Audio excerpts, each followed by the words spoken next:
Okay, viewers, well, let's have a look at the set-top boxes, starting with this TCL. Dates from 2005, like I guessed. This is the first set-top boxes that were coming out. Bit useless today, it's only standard definition. It's got some J-tagging going on there, and a spare switch, which is a secret button. I don't know what it does because you don't see it when it's all put together. Samsung tuner in this.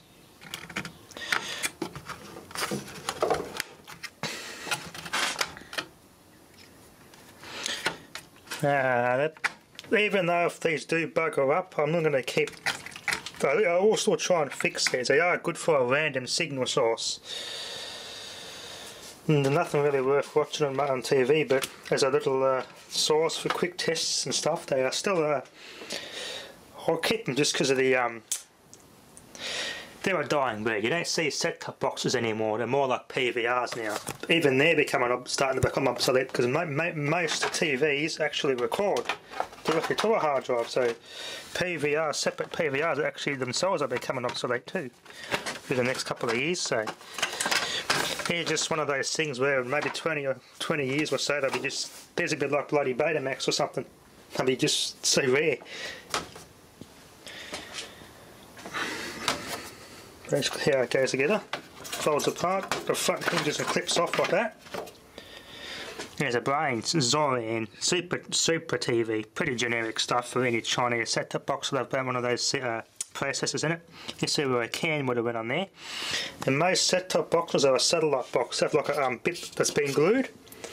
And you pop the hot glue with like a little card reader in there, which is they take one satellite box and they just use it for a million different bloody things. Pretty crappy capacitors. 85 degree Celsius fitted, no bulging. Nice projectifier there.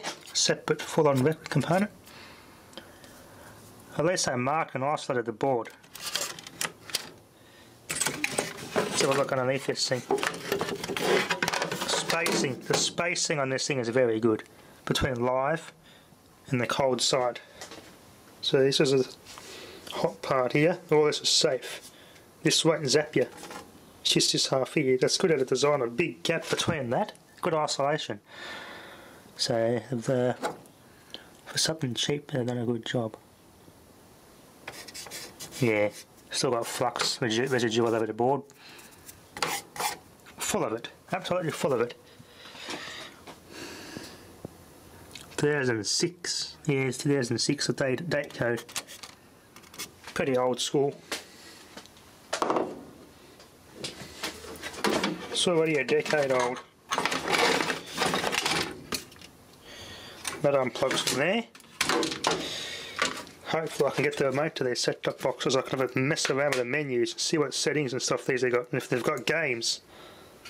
I can't tell if this one's got games because I can't get to the menu on this one. I need the remote. This is the only set-top box I haven't got the remote for.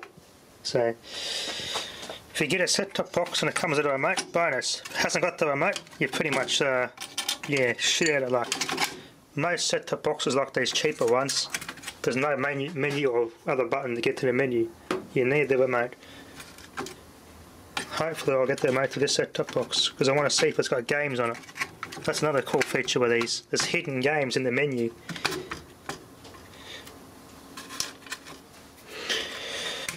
If I get more set-top boxes, maybe a crappy enough one that I can't fix, I'll gut it out and stick a Raspberry Pi in there. Make use of these for the AV ports to go into the Raspberry Pi. Maybe this would be a HDMI port or something, and get a little Raspberry Pi compatible modulator or something. I can connect to the GPIO, have a TV tuner, digital TV tuner inbuilt, have a little Raspberry Pi based smart TV box slash PVR slash little gaming console. That'd be cool inside of a set-top box. How cool would that be? Anyway, direction it goes into the flow that way into the machine. Danger high voltage. At least it's got a good warning on that. HEC brand capacitors. Yeah, pretty cheap stuff. 105 degree Celsius rated, TL brand.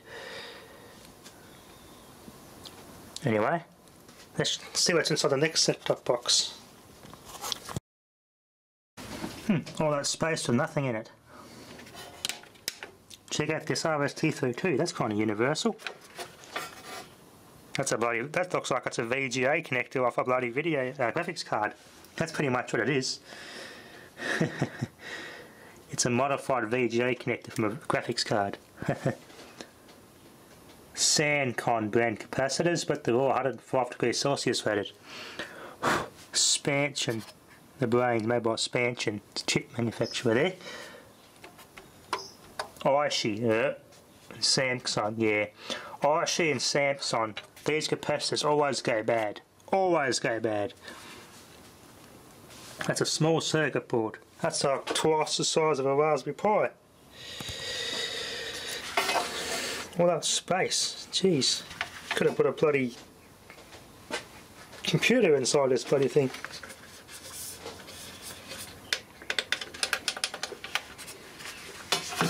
None of these ones modulate either. No RF modulation on these ones.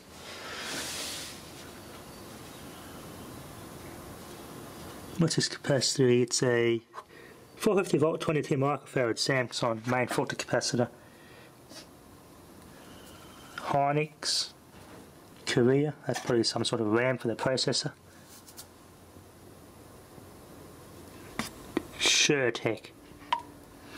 Yeah, this could have games on it. It's got like a memory storage chip on it.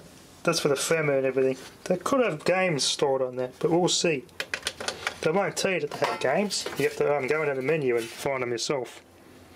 Some older TVs, LG had that too.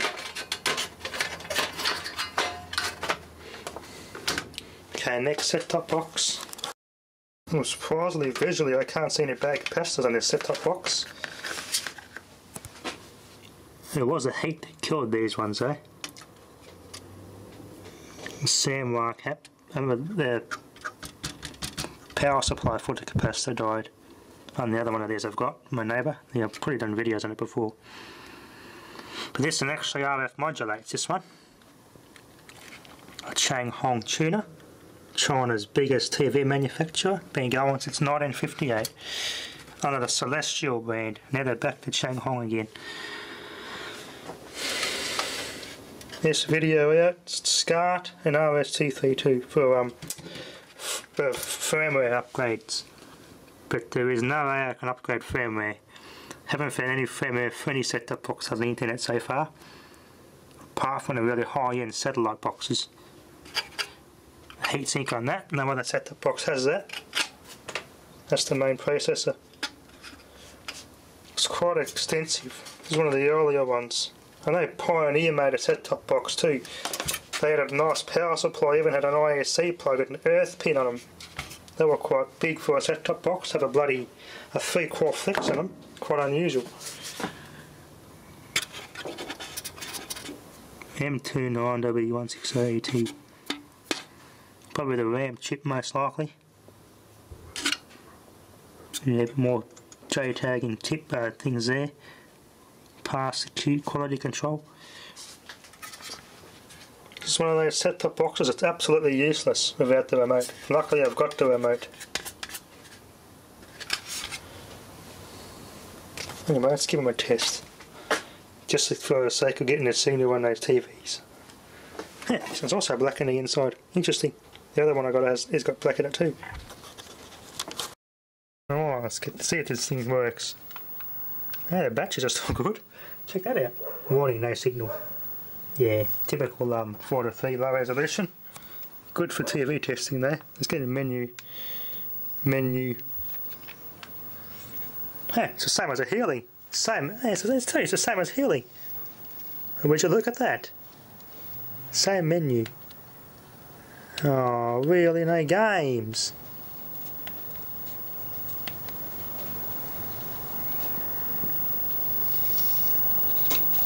No games in this one. What other TVs are on here? Nothing.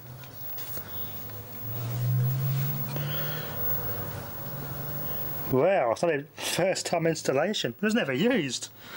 Huh, I never ever used this thing. It was never set up. Wow. Alright, well that set-top box seems to be the first time it's been powered up. No games in that one. Let's try the next set-top box. See what this signal, this box looks like. Ooh, TCL's fancy there. Pretty generic box standard. No menu, so I can't get to the menu to see if there's any games on it. Wow, very generic looking there. Win HD, Win Majora, 10 HD Majora, 10 Majora. This is old, very old. The TV spectrum's changed a lot too, so. 10 HD. Would you look at that?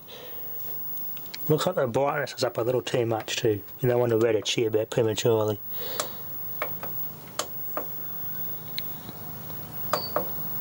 Anyway, let's try the next set-top box, which I've already seen the display on, but we'll see it anyway, just to see if the remote works. No OSD in there either. No LCD or anything on that, or clock or anything. Pretty basic box. All the batches in these are mates are dated 2008. Huh. This had 2008 dated batteries in it, leaked a little bit, but there's not much damage to the remote, thankfully. The TIAC one also had 2008 batteries in it, which are still good. There and here. It looks like this could have possibly been made with 2008. Oddly. They changed a lot though, these boxes. This is definitely an old design. This remote's a copy of another brand too. Yeah, same old menu. Nothing's changed in these boxes. No games either. Yeah, exactly the same everywhere. Yep. They didn't change anything on the firmware side of things, even though the boxes are identical. Nothing much there. Primes. The old, yeah, this probably won't pick up anything anyway because I've got to rescan the box. The old bloody TV spectrum has all been changed again. Anyway, that little corner shut down. Let's try the Sanyo TV. I know the newer ones. End of the line for the CRT market. To buggered up the picture quality just to get people to deliberately throw them out and upgrade their TVs. These ones are real. Definitely worth keeping these older ones. These older SPCs are good for good old console gaming, Nintendos and stuff. It just doesn't work the same on a flat panel. You've got to have a CRT, what the game's designed for, and the system, especially when you've got those infrared guns. They only work with CRT. Anyway, let's try this TV. That's pretty noisy again there. This one runs quiet. This one's noisy.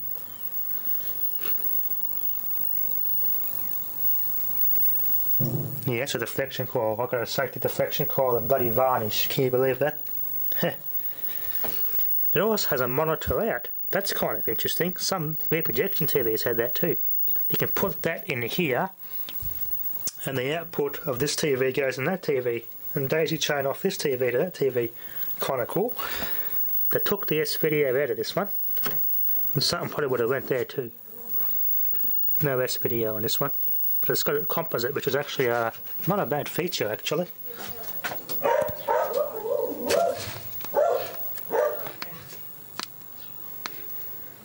Picture looks pretty good, clear and sharp. Obviously has a good picture too.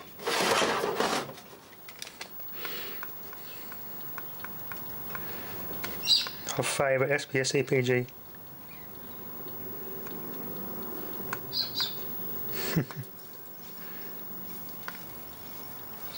Took a crap in a wood dust cat. Oh well, I'm going to try and mess around with this monitor output. I wonder if it actually feeds the on screen display. I'll mess around with it, see what it does. Let's turn the set-top box off and plug the TV back in.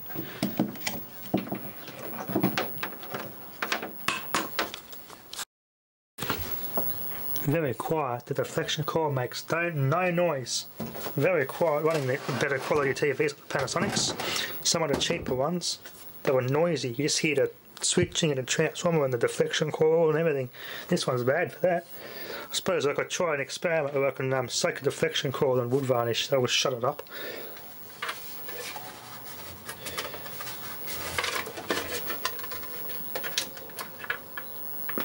Ooh, my head just stood on end. A lot of voltage in that CRT. I wonder what that monitor function does. Let's mess around with it. Menu. Doesn't seem to have any effect on that TV. I wonder how that actually works.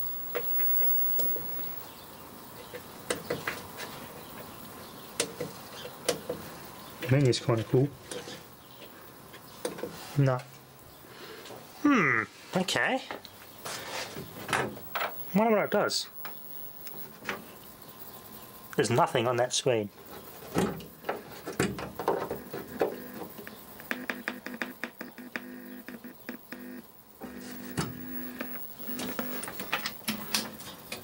No, good candidate for a slow mo shutdown.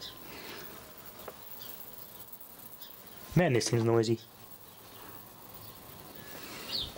I wonder how that monitor output works. I'll have to look into that. I wonder if that means if I plug an input into this, and say I wanted to feed the input of this one, and I wanted the source of what was in here to go to a VCR and record, for example.